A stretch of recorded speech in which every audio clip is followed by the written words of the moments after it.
होगी बेटा? नहीं मम्मी जी, आज तो दिल से काम कर रही हूँ। घर में पंखा भी नहीं होता। औरतें हाथ के पंखों से हवा करते हुए बैठी होती हैं। नेहा सबको प्यार से खाना परोसती है। खाना खाते ही सभी औरतें तारीफ करने लगती हैं। वाह क्या स्वाद है! इतनी गर्मी में भी इतना अच्छा खाना, सच में कमाल है।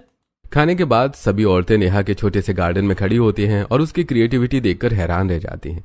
कहीं खाली डिब्बों में सब्जियां लगी होती हैं, कहीं दीवारों पर बेलें डिजाइन बनाकर चढ़ रही होती हैं और छज्जे से छोटे छोटे पौधे लटक रहे होते हैं। अरे इतना सुंदर गार्डन कोई सोच भी नहीं सकता, और इतनी अच्छी सब्जियां उगेंगी। इतनी मेहनती बहू और कितनी क्रिएटिव भी है। इसे देखकर तो हमने भी घर में सब्जियां उगानी शुरू कर दी। मेरी बहू बहुत समझदार है, हर चीज का जुगाड़ है इसके पास। तभी शिल्पा और दीपाली भी वहां खड़ी होती हैं। सभी औरतों को नेहा की तारीफ करते देखकर उनके चेहरे पर जलन साफ दिखती है। इसमें भी ऐसा क्या खास है? गरीब है तो ये सब तो करेगी ही।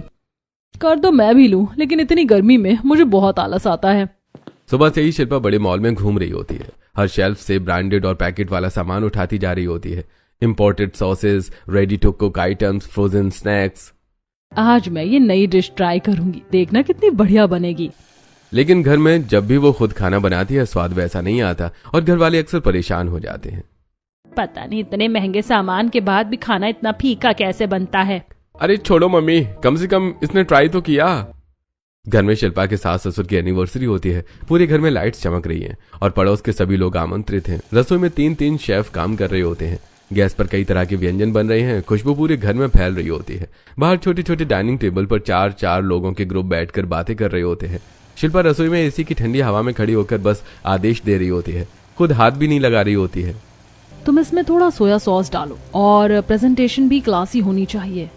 जो लिस्ट दी थी ना उसी के हिसाब से सीजनिंग डालना, टेस्ट परफेक्ट चाहिए। शिल्पा खुद आराम से खड़ी होकर सिर्फ गाइड कर रही होती है, जबकि सारा काम शेफ कर रहे होते हैं।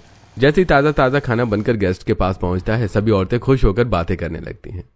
पैसा हो तो इतना हो, बहू को खाना बनाने की जरूरत ही नहीं, बस हुक्म देने का काम है। ऐसा ही कहा बहन, जब पैसा होता है ना तो इंसान ऐसे ही खर्च करता है। वाह, शेफ के हाथ का खाना कितना टेस्टी है। हम भी थोड़े अमीर होते तो अपने घर में शेफ रख लेते। कम से कम इतनी गर्मी में खाना बनाने से छुटकारा तो मिल जाता है। हमारी जिंदगी तो बस रसोई में ही गुजर जाती है, पसीने में तरबतर। और ऊपर से घर वाले तो तुरंत बोल देते हैं कि खाना अच्छा नहीं बना। उन्हें जरा भी अंदाजा नहीं होता कि गर्मी में कितनी मेहनत लगती है। शिल्पा के ससुर और बाकी परिवार वाले भी गेस्ट के साथ बैठे होते हैं। खाना सबको बहुत पसंद आता है, लेकिन अंदर ही अंदर सब जानते हैं कि ये स्वाद शिल्पा का नहीं, शेफ का है। देखा, जब खुद बनाती है तो कोई नहीं खाता, और आज सब तारीफ कर रहे हैं क्योंकि आज मेहनत किसी और की है मम्मी। दूसरी ओर दोपहर की गर्मी, किचन में कूलर चल रहा होता है।